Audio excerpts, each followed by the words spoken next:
register with the State Department to say, I am a U.S. passport holder, I'm interested in one of these flights, and then they get an email about the timing and a pickup location. The really complicated part for many people, though, is getting to that pickup location because the streets are so dangerous currently there in Port-au-Prince. We spoke with one woman who arrived here yesterday. She's from Orlando, lives there with her 2 children, Haitian-American woman, but her husband, their father, he is not a U.S. citizen. She was visiting him in Port-au-Prince and then couldn't get out. So she was on one of these evacuation flights dealing with the pain of leaving him behind in that situation.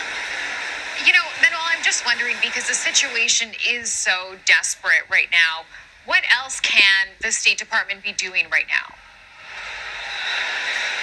Well, I think exactly what they are doing is we're expecting even more of these flights to happen today. So they're trying to increase the frequency of these helicopter lifts and landings here in Santo Domingo, where people have the option to